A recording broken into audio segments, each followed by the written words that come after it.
I've never felt like that disrespected by a comedy club in my life. So for this vlog, say hi first. Hi. Hey, what's up? Nice to see everyone. Hope you're well. So for this vlog, I wanted to do something a little bit different because I've been off the road, not traveling at all for the last, I'd say, month or so. So I don't have, crazy travel stories and all this stand-up footage from being on the road. So instead, I want to do something a little bit different and kind of do almost like a podcast, and it's called Storytime. I've just had some crazy stories from the last month or so, and I figured I'd share them here. And yeah, let's just go, dude. Let's just get right into it. Storytime with Will. That's me. March and April were pretty wild. It's the most I've ever traveled doing comedy, or in life, honestly. It's not like I was a traveling salesman before I was a comedian. From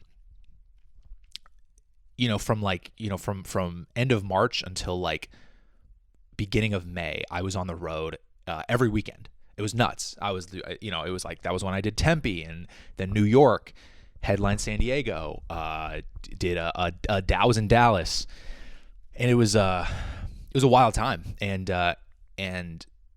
so when I got done with it, it was kind of a weird period of like readjustment.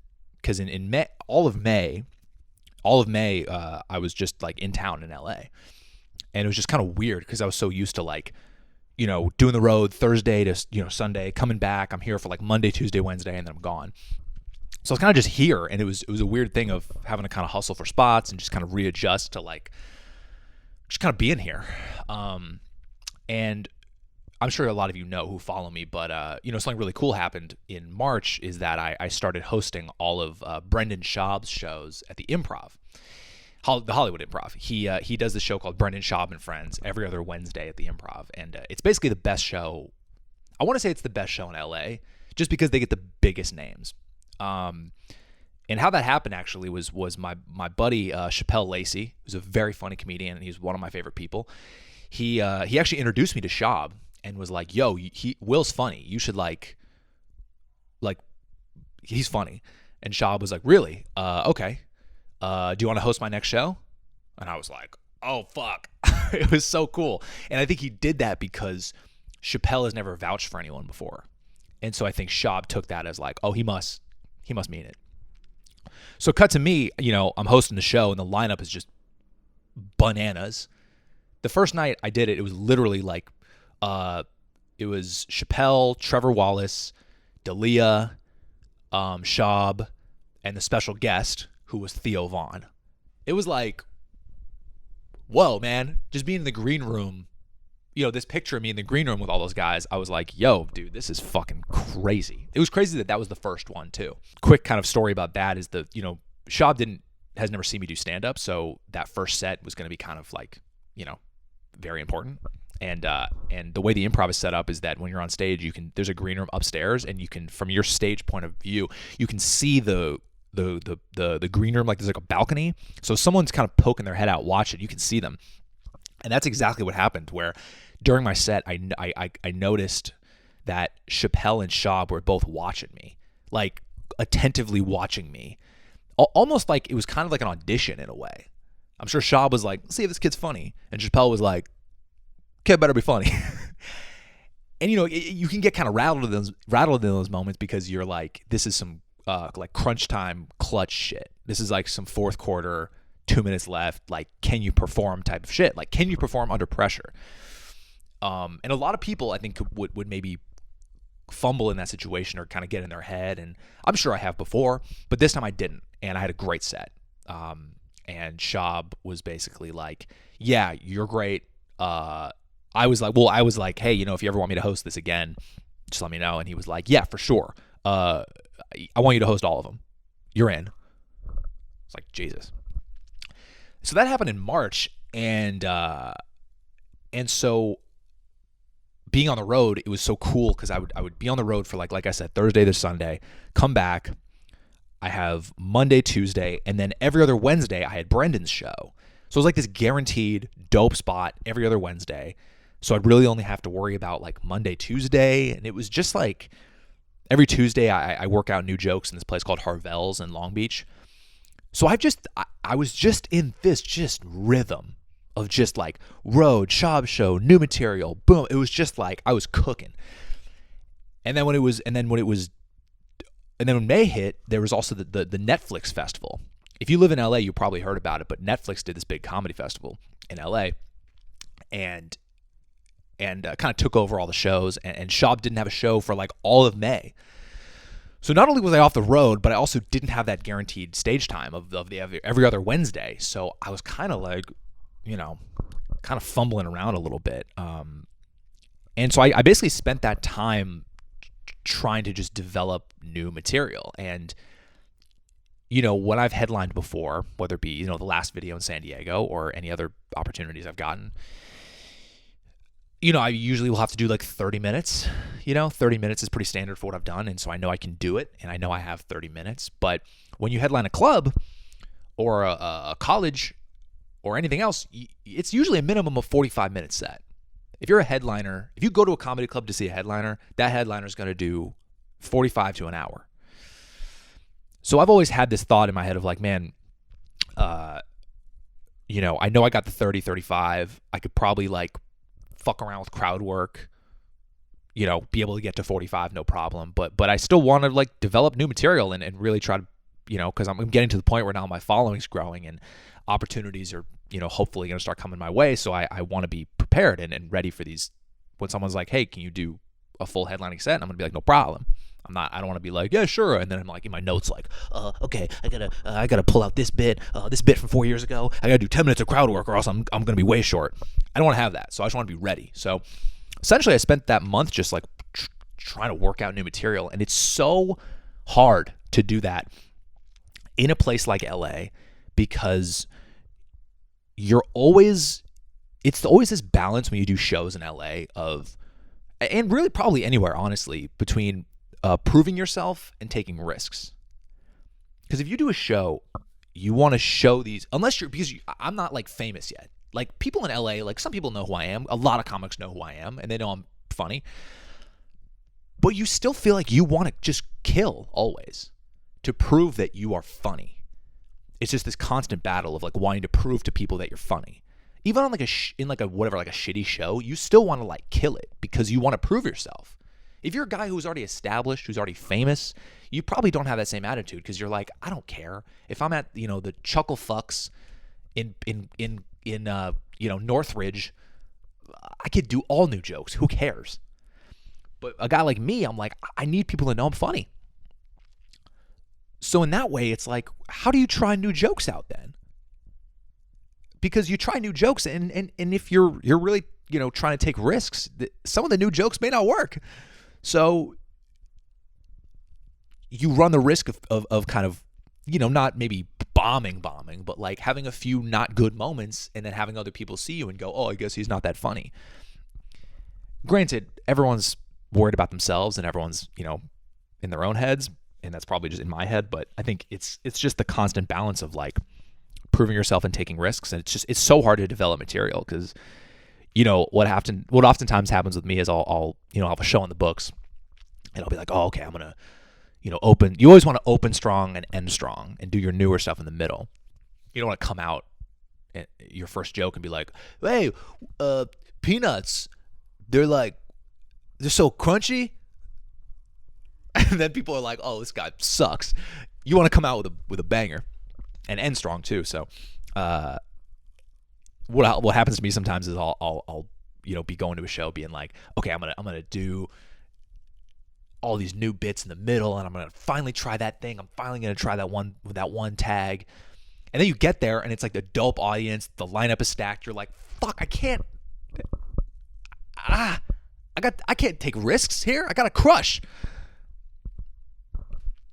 And so many times that happens, and then you're just like, fuck, where can I try this material at? Like, how can I figure this out? It's such a tough balance. And also another element of it is that, when coming up with new material and new jokes, the way I do it is when I do a headlining set, I want it to all kind of fit and flow. I don't really want it to be like, oh, here's a joke about sex. Here's a joke about high school. Here's a joke about the news. I want it to kind of all flow and make sense and just fit and have kind of a through line and just have it make sense. And so when I try to come up with a new joke, there'll be sometimes where I'll have a funny idea and then I'll either be like, number one, there's nowhere that this can go. The joke about the peanuts, where can I put the crunchy peanut joke? Which is not a joke, by the way, but hey, never know. So you see me on the road and I'm crushing with a crunchy peanut joke. You're like, I remember when he was fucking talking about that. Or what I'll sometimes do is I have the crunchy peanut joke and I'll be like, how can I make this fit into the act? How can I spin it in a way where it can fit? Right? So, and oftentimes a lot of my new jokes lately have actually been like older jokes that I did when I would maybe my first few years. And what'll happen sometimes is when you do, you have a joke that you're working on, and it's never really, you think it's a funny idea, but then you're doing it as like a 2-year comic and you're bombing with it because you're not funny yet. And so sometimes I'll remember a joke I had from 5 years ago and I'll be like, oh, that's such a funny idea.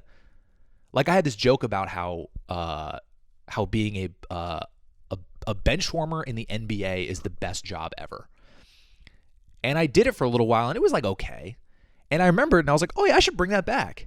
And now it's like turning into like a much better joke now because I'm a better comic telling it.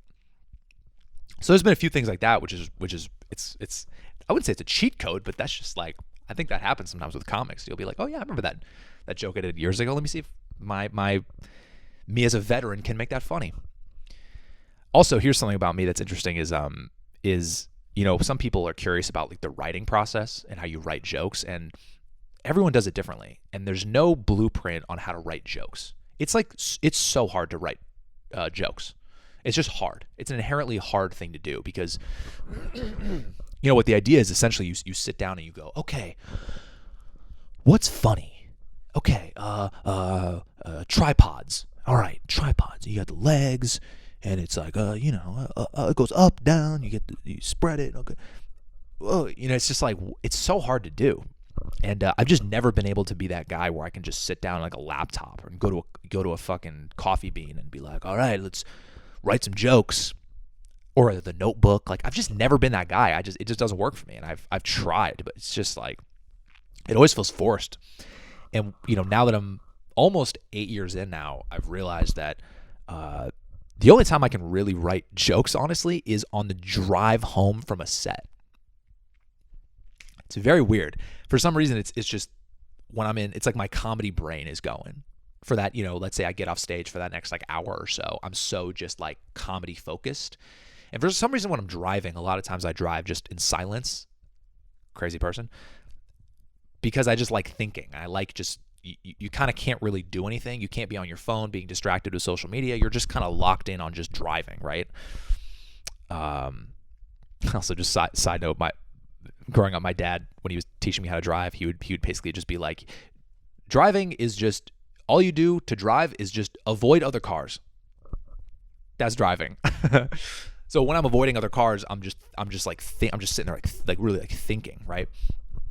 And that's when I can write. And what I used to do, which is very unsafe, is I used to sometimes have my, I have a phone thing on my vent, like one of those magnetic phone things. So I'll be driving and I can kind of be like maybe typing in an address on my phone, but it's kind of in my like line of vision still. So I'm not like, I would never do shit where people are like just texting like this. This is insane to me that you're driving being like, yeah, what's up, man? I'll be there in a little while. That's bananas. So I always have my phone in my like line of vision. What I'll do actually is I'll put my video, I'll record a video of me saying a joke out loud. So I don't have to be typing it on my phone. I'll just say it out loud. And that way when I get home, I can like watch the videos, which are so ridiculous and weird, and there's no lighting.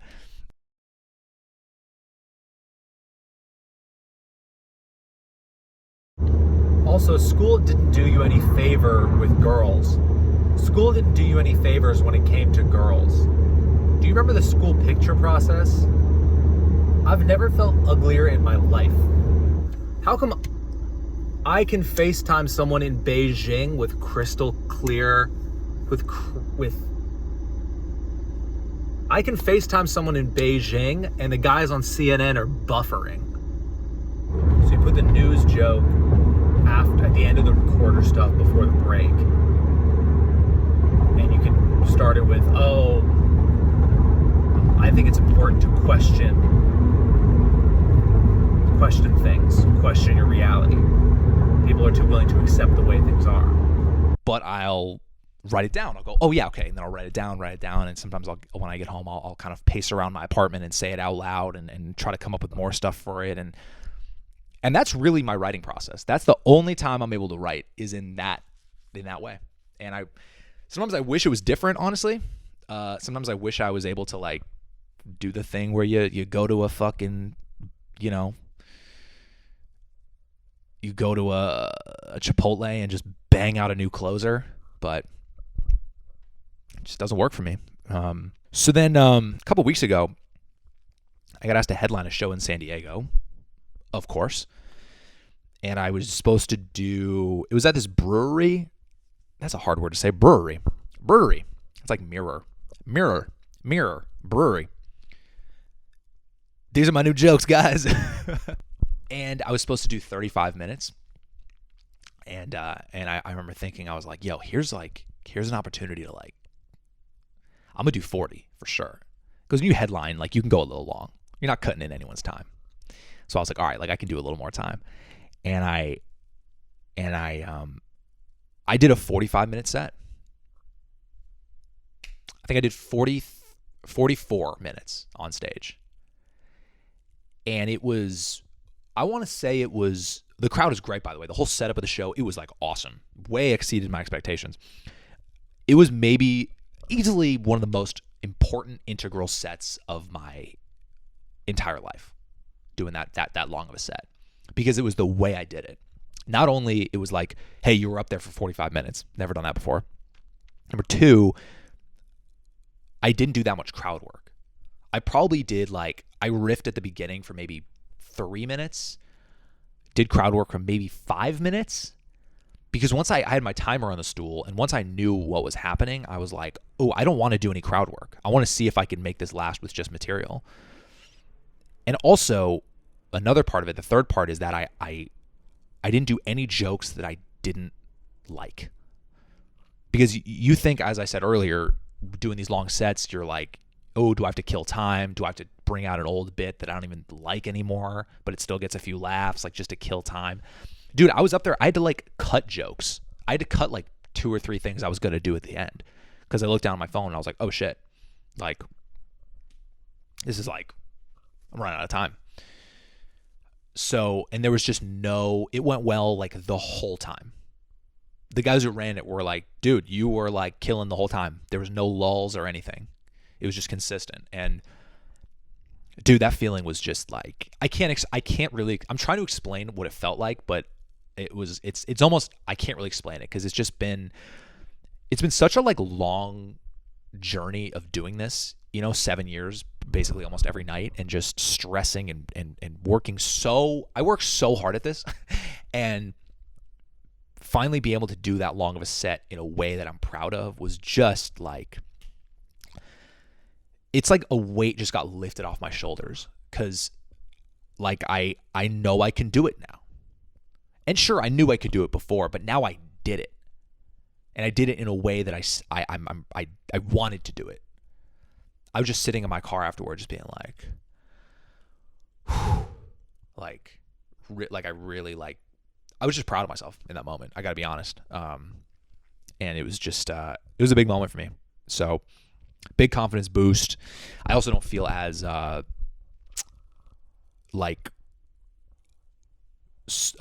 stressed and pressured. I don't feel as pressured to do new material as much. I don't feel I'm oh, I need another 10 minutes. How about this? The peanuts, the tripod. It's now it's I got it. Now I can just take what I have now and just make it better. Tweak this, tweak that, tweak this. And it's just really like I remember when I did the Tempe shows and the vlog, and if you guys remember that weekend kind of unlocked some shit in my brain of like kind of like, okay, I'm on a next level now.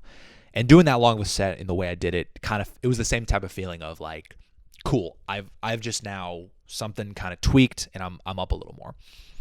And it was just awesome. It just felt so good.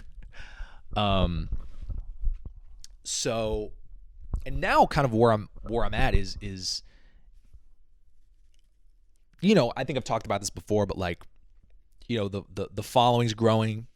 People are, some people are starting to know who I am a little bit, and it's growing quickly too. It's been really crazy. Instagram has been nuts. I mean, I hit 10K maybe like 2 months ago, and now I'm at like 2.5 months ago maybe, and now I'm at almost 50K. By the time you see this, I'm probably almost at 50K. It's like, Jesus Christ, it's nuts.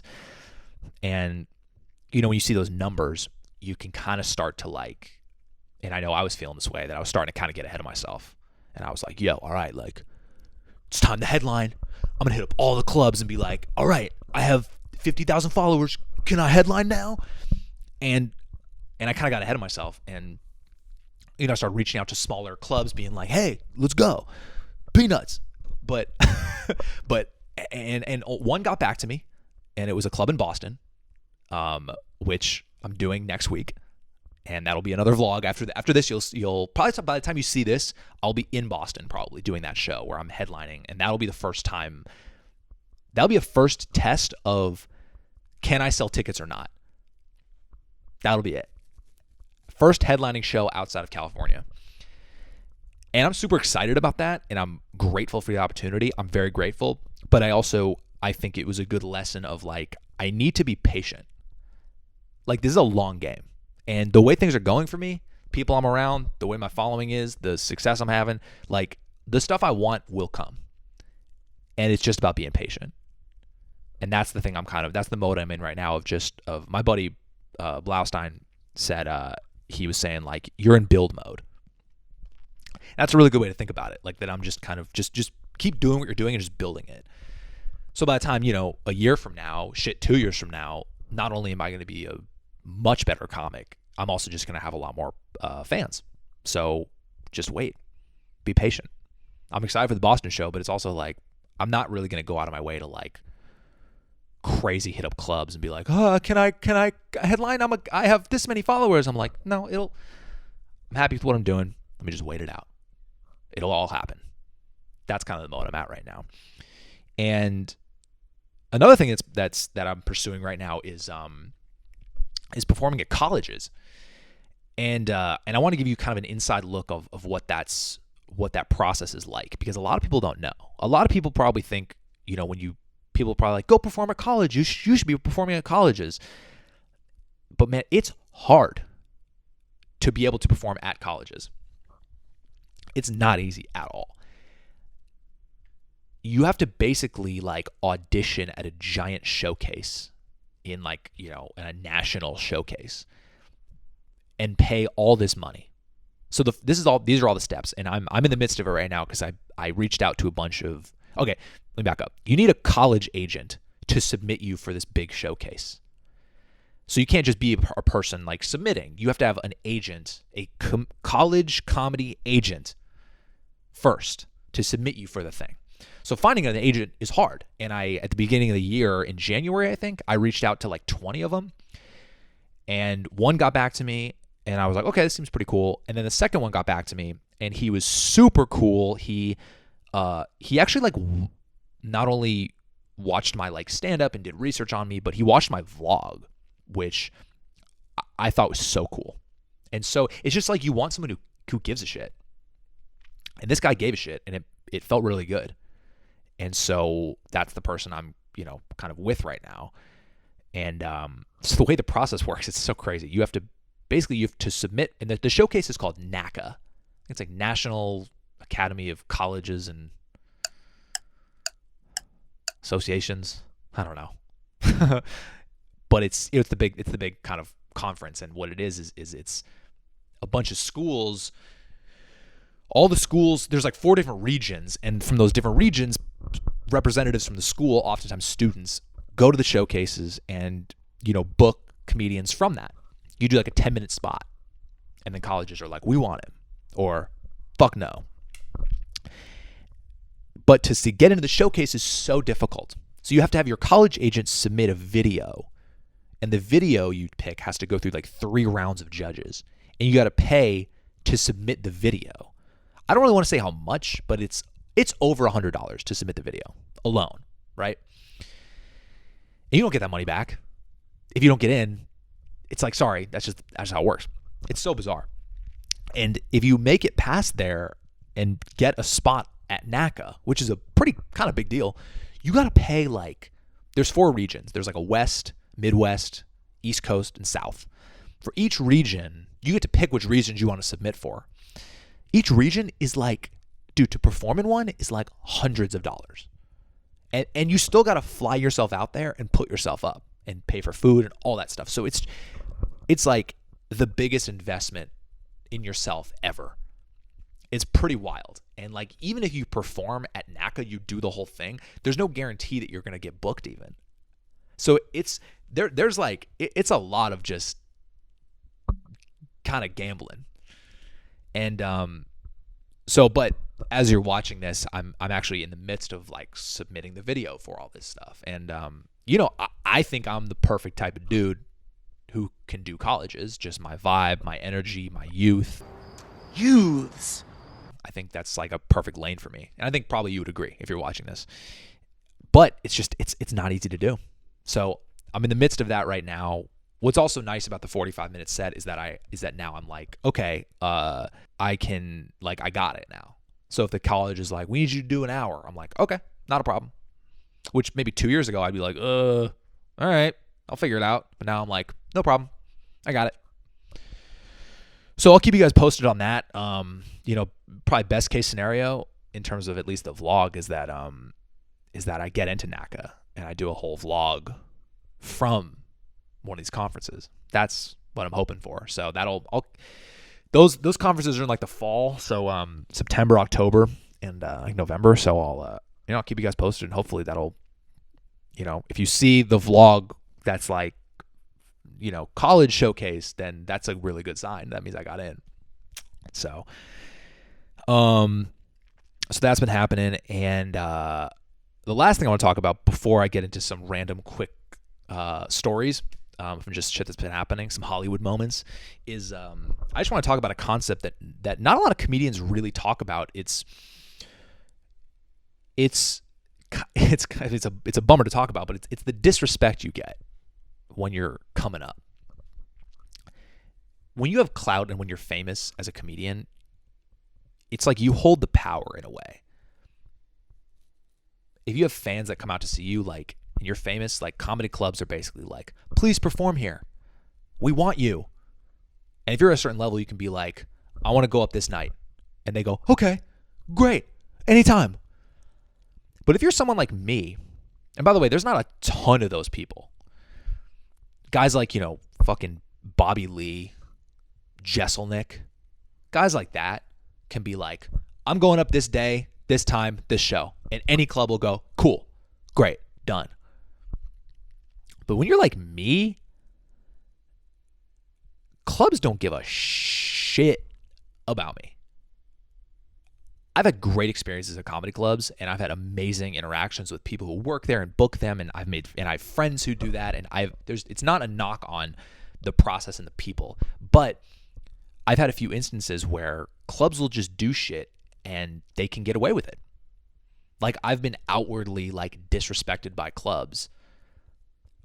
And here's the worst part about the power dynamic is that I can't do anything about it. If a club does some disrespectful shit to you, to me, let's say, the right thing to do is be hey, you're wrong for this. This sucks. In my brain, I want to be fuck you, but you can't, I'm a nice guy. But even if you go, this is disrespectful, they'll go, okay, so don't perform here. Bye. You're just in this zone of you want to be this isn't right. I don't ever want to perform here again. And they're cool, great. We have a million of you guys. Great. Who cares? I think, look, not a knock on myself. I think I'm unique and I bring something really great to a show. but I'm not famous yet. So clubs are like, we don't care. We can do whatever we want. We have the power. You need us. We don't need you. Does that make sense? It's like, oh, you don't want to perform here? Who cares? We don't need you. We have the power. We can do whatever we want. And I have 2 stories that have happened to me in the last month or so. One actually happened yesterday when I'm recording this. And I'm leaving everything anonymous because I'm not a shit-talking asshole. But I performed at this one club. It's a smaller club, not one of the big ones. And been doing it for a long time. And I did a weekend show. And the booker texted me. And I'm not going to say a gender because I don't want to reveal anyone who it is. But they said, they texted me and said, confirm you got your Venmo for the show. And I said, nope, never got it. And they said, oh, I guess the accounting department sent it to the wrong person. And I was like, in my head, I was like, okay, weird. You know, you should just ask me for my Venmo before you just send it to someone. So then I write back and I send my correct Venmo and I'm like, here it is, thumbs up. No response. Not only no response, no money.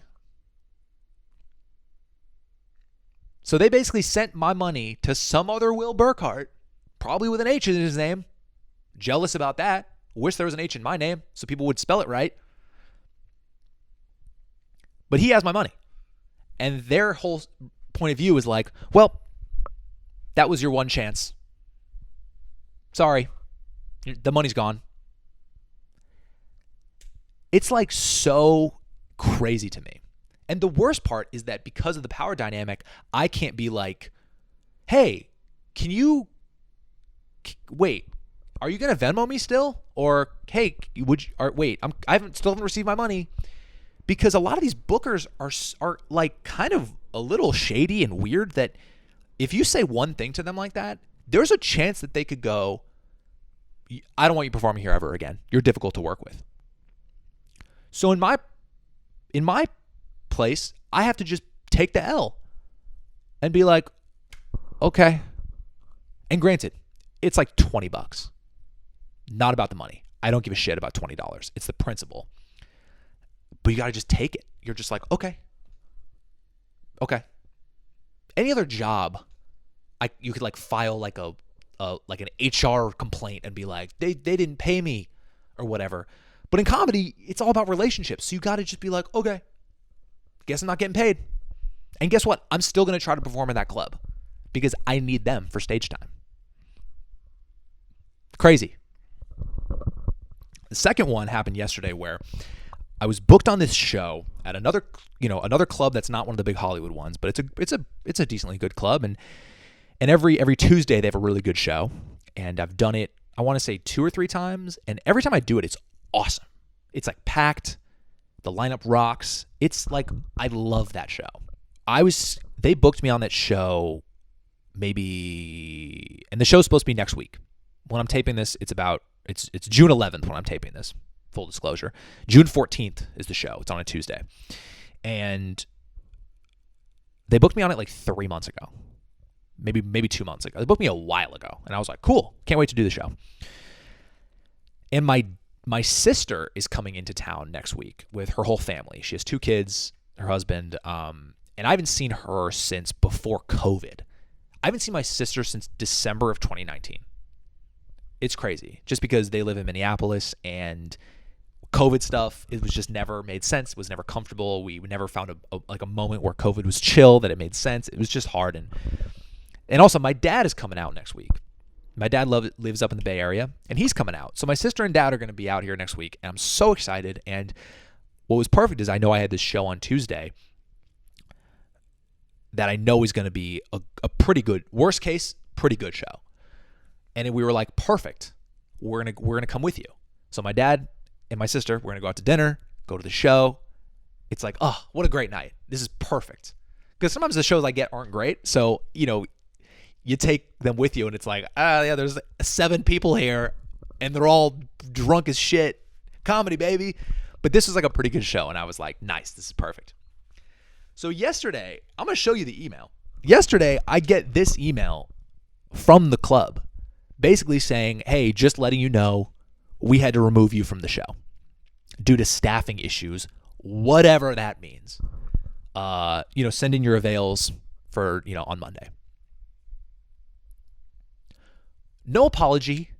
No, so sorry for this. Can you do this show, or can you do this show, or just like, hey, we took you off it. Whatever. Dude, it was like the most mad I've been with something comedy related, maybe ever. I've never felt like that disrespected by a comedy club in my life. It was crazy. Just the fact that they booked me months ago. There were so many levels to it. Booked me months ago. Canceled on me 4 days before. My fucking family was coming out to see me. And who knows? Maybe fans of mine are too. Who knows? Just the utter disrespect just to be like, yeah, you're off. Whatever. And not even to be like, so sorry for the inconvenience. Like, they didn't give a shit about me. And it really sucked. I was really upset. Especially, honestly, really the family stuff was the part that hurt the most, because I was so excited to share this moment with my family, and they took that away from me. And again, it's like, what am I going to do? I was actually so mad that I wanted to go to the club and be like, hey, can someone explain this to me? I don't want to email or call. I'm going to go there and be like, hey. I'm not going to burst down the door because I'm not a crazy person. But I was mad to a point where I was like, I want to go there and be like, what's up? This sucks. Lucky enough, it has a happy ending. I emailed them like right away and was like, hey, listen, I have family coming into town for this show. I have fans who are coming. This puts me in a really bad spot. And lucky enough, they got right back to me and were like, yep, let me see what we can do. And like a minute later, they were like, okay, you're back on. And that also told me, I was like, hey, so this was, you just booted me for no reason. I think they booted me just to put on someone else, to put on like 2 other people or whatever. Who knows who else they kicked off the show? They were like, yeah, I have a famous friend who's on the show. He was still on it the whole time. They didn't boot him. This is the whole point. So with me, they're like, whatever. He's not famous. Who cares? It's just crazy. It's a crazy thing. And again, it's like I can't really speak my true feelings of, hey guys, this was incredibly disrespectful. Because you run the risk of these fucking bookers being like, oh, that was disrespectful? Great. We don't need you. Then don't ever perform here again. How about that? You're banned.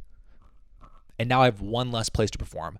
Let's say I did the same thing with the other club. Now I got 2 less places to perform. So now I gotta just eat it. And it's okay. I'm like, it's not that big of a deal. I can just take a loss and get on with it and still, I'm a big picture type of guy. So, 2 little shitty interactions, it's not a big deal. But I think it's important to explain how you get treated as an up and coming comedian. Even with a little bit of success that I'm having, you still get kicked to the curb in an instant. Anyway, that's my rant about getting disrespected by the people, by the man. But everything's fine. It all worked out. Everything's fine. Really, all I did was lose $20 in this whole thing. All right, so I'm going to do a quick kind of lightning round of a few stories and then get out of here. So first one is, and it's some celebrity stuff, because I think if I were a comedy fan watching this, I would want to hear some celebrity stories or, famous people stories. One of the Schaub shows, I looked up the lineup on a Sunday, because sometimes like the lineups come out on like a Sunday, and I want to just see, I want to see what they are. And I looked at the lineup, and I looked at the lineup and I said out loud, without even like telling myself to do this, out loud I said, oh shit, because Louis C.K. was on the lineup. And look, personal stuff aside, I don't condone what the dude did. I don't really know the full story. I'm speaking purely from a professional comedic standpoint of who that dude is. He's my favorite comedian ever. Again, personal stuff aside, for the sake of this conversation, I'm separating it. I'm speaking purely as a comedian. To me, he's the best. He's the funniest. I think a lot of people would agree. So the fact that I not only am getting to meet him, but also bring him on stage was so cool. So cool. and I was really curious to see how he would be as a person. Like, would he be nice, shitty, whatever, indifferent? And he was nice. He was very normal and very nice. Just like a gentleman. That's who he was. First thing I noticed is when he walked into the room at the Improv, he sat in the back and he watched like the whole show before he got up. And he was laughing. That's what I thought was so cool, is that not only was he watching, but he was laughing. This dude's been doing stand-up for like over 30 years, and he's still laughing at comedians' jokes. He was like clapping, laughing. It kind of like warmed my heart a little bit to see that. Just to see such a veteran, like a jaded kind of, or, you know, assumingly a jaded veteran, just have some fun watching some silly jokes. I thought that was so cool. He even called one of the comedians over to like talk to him after, and I was like, that's so cool, man. So I went up to him and just said, hey, you know, I'm Will. I'm hosting. Great to meet you. And he was like, oh, nice to meet you too. And I said, you're up next. You know that, right? He's like, yep. I was like, all right, cool. And I think I said something to the effect of like, it's really nice to meet you. And he was like, all right, yeah. You know, I was like, fuck. Was way more nervous for my intro to him rather than the set. I was like, I got that. The intro for him, I was like, oh God. Luckily, I had my boy Ashoka was there to film it. Next guy from the stage, man, really needs no introduction. It's an honor to bring him to the stage. So please help me welcome the one and only Louis C.K.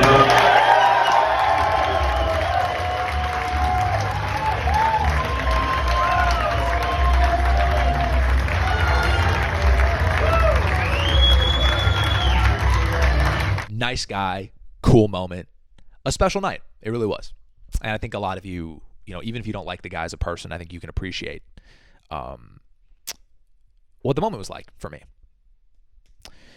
Another cool little celebrity thing is I got to finally kind of meet and hang out with Anthony Jeselnik, and that was really cool because he's another one of my favorites, and just, you know, coming up, he's one of the fucking guys. And was in a green room with him and my buddy Ryan, and we were just like talking comedy for like 30 minutes, and it was awesome. The dude's like, he's really nice, by the way. You see him on stage and he's Mr., you know, cutting, dark, and brooding, but he was like a very nice, normal dude again.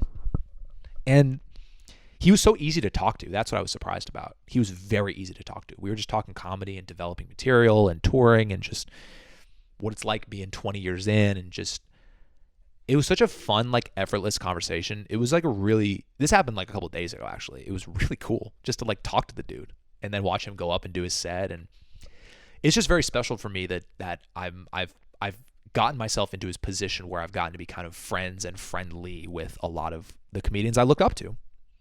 And, you know, in some ways idolized when I first started. And now I'm like kicking it with them. It's so special, man. It's really special. That's what's really special about doing comedy in LA, is that you get to have those moments. And to me, those moments are worth it, you know, dealing with the whole proving yourself, taking risks thing, is being able to kind of be around these people you idolize and just and watch them work and just get inspired by it. So really cool. All right, I have two more stories. One more is I think maybe some people saw on my Instagram. I did a show for Mormons. I have a comic buddy. His name's Seth Lawrence. He's very funny. He's Mormon, and they were doing this show at a Mormon singles mixer, and they're doing a comedy portion, meaning it's this giant event, and there's like a room that's like a classroom essentially, or a church thing, where they do a comedy portion of it, and they booked like 7 or 8 people, and you go in and do a 10-minute set, 15-minute set. And then they have a quick pause, and some people leave, and people are lined up outside of the door, and those people come in and watch the next show, the next comedian. And so obviously for Mormons, you got to be like clean, not just clean, but like clean. When I got there, the guy who ran it is a bishop, This dude was chilling. This bishop was a kind of an older dude, bald, Hawaiian shirt, pulled up on a Razor scooter. He was just dipping around the venue, just being all Mormon and just scooting. And he was dope. And he basically gave me the rules. He was like, no swearing, no, sex jokes, nothing about genitals, no GDs, because you can't say goddamn. And the way he said it was GD, and I was like, oh boy, this is clean. He got me real clean. So, going into it, I was like, all right, man, I gotta be clean. I know that. And I had this one joke where I say, I don't want to give away the full joke, but the line, the only part that matters is the line. The line I say is that there may be a little turbulence, but you should be fine unless you're a little bitch. That's the line. It's an important part of the joke, and it gets a big laugh. So I was like, all right, I want to still do that joke because it can be a clean joke, but I just need to replace the word bitch. What do I replace it with now? This is the whole how it works as a comedian. You're like, what can I replace bitch with? And I went through different words. I was like, lame, wussy. For some reason, I couldn't really think of that many examples. In hindsight, probably the best one would have been like dork or like nerd, because you want something that hits, like, because it's a little bitch. It hits. That's like why I think it helps to be funny. So like dork would have been funny. I wish I went with dork. You know what I went with? I'm such an idiot in hindsight. I went with pussy. With a room full of Mormons, I said pussy. And granted, I wasn't talking about a vagina. I was talking about you're being lame, you're being a nerd, you're being a dork, you're being a pussy. And boy, oh boy, when I dropped that, it was at the end of my set, and for a second or two, you could hear a pin drop. People went, and then I said the next line, and everyone laughed. And honestly, people laughed even from the pussy thing. People laughed, but man, they were like, whoa. It was like I said something just cutting, and they were like, we don't even know what to even do. It was wild. And even during my set, I said the word strip club in reference to a joke. Again, nothing. I'm not talking about strip clubs. I just mentioned the word, and I realized, and someone started laughing because they and I was like, why are you, like, after the joke was done, I was like, why are you still laughing? And they said, you're in a Jesus sandwich right now. Dude, there's a picture of Jesus right here and a picture of Jesus right here. And I'm like, strip club, pussy. I'm like, all right, well, am I going to hell? I don't know. But either way, the Mormons laughed. It was a wild experience. The bishop tried to pay me twice. For some reason on their list, there was a comedian named Will Burkart and also Burkart. Just Burkart, like I'm fucking Prince. And so he thought that was two different people. And the host was like, hey, the bishop wants to pay you. And I was like, he already did. But I was like, all right, I guess I'll go over and talk to him. And he was going to pay me again. And I was like, hey, man, I got to be honest. You already paid me. And he was like, oh, okay. And he was like, wow, thank you for being honest. And I was like, yeah, man, you're a bishop. I'm not about to lie to you. That's like the biggest sin. I'm screwed. Still clean. All right, last thing before I go, I'm sweating so much. Is I did a show, I want to say like a month ago maybe, and it was this like music festival show. It was very weird. I got asked to do this show where it was like, yeah, it's like a Cinco de Mayo festival, and there's going to be music inside and comedy outside. And I was like, all right, I guess I'll do it. I didn't even get paid, but I was like, all right, I guess, I had nothing going on that day. May as well go do it. And the show was really weird. Just like the setup of it was weird. The audience was very like woke and kind of hipster. It was for people who live in LA. It was in like kind of the Silver Lake area, so they're very like, oh, hipstery, and all the guys, they had like tinted yellow sunglasses, and they were like, what's up? Like very like. I even went on stage. This gives you an idea of what the show was. I went on stage and was like, boy, I feel like I'm performing for a bunch of TikTok stars. And then a woman, like dead center, not even cracking a smile, looked at me and was like, oh, I'm a YouTuber. I'm like, oh, okay. And she said, yeah, well, you said we're all TikTokers, but I'm a YouTuber. Cool. And I was like, okay.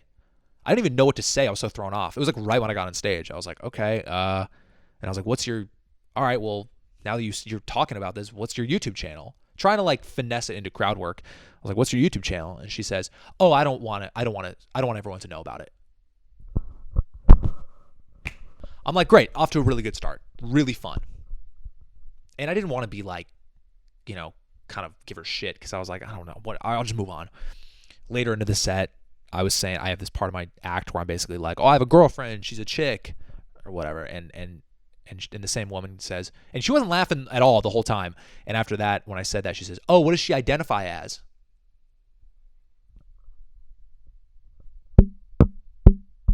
That's how I felt. I felt like this. And I said, she identifies as a chick. It was so weird, and the crowd was weird, and I just didn't have that good of a set, and I was kind of in my head about it in a way of like, oh, I should have done better in that situation. I should have handled that situation better. I should have done better. I left kind of bummed, and I was like, God, that sucked, and I was so in my head, and I left the venue, and I was walking to my car. No joke, maybe 10 seconds into the walk. And in the walk, I'm like head down, kind of bummed, like, damn, like I really wish I did better on that show. A couple walks by me who weren't at the show, and the girl turns to me and says, hey, I love your stand-up. I just got recognized for the first time on the street. And think about the moment. It was like as if someone, like a higher power, sent this sign to me in the midst of me being like, I suck, to have a person walk by me and say, hey, you're really funny. I love your stand-up. It was this kind of spiritual moment where I was like, whoa, as if the universe was like, keep going. You're good. For the first time getting recognized out on the street, that was incredibly special and so cool. I'll never forget that. And I was excited to tell you guys about that because that was a really cool moment. That's it. I can't believe this is almost an hour. I really thought this was going to be like maybe 20 minutes. If you stuck with me through this, I really appreciate it. I actually stand by a lot of things I was talking about. I think this turned into kind of an interesting podcast thing. So let me know what you think about it. I would love to hear you in the comments what you thought about this. And if you, I'm gonna I think do these every once in a while. Just because you go through so much shit in this business, this is really the only outlet I have to kind of talk about it. So yeah, let me know what you think. And the next vlog will be about my whole Boston experience, headlining, and yeah, more to come. Go to my website. It's in my bio. Go to my Instagram. Yeah, just thank you for watching this. I really appreciate you, and it means a lot. And more to come. And I'll talk to you later. Bye. At night.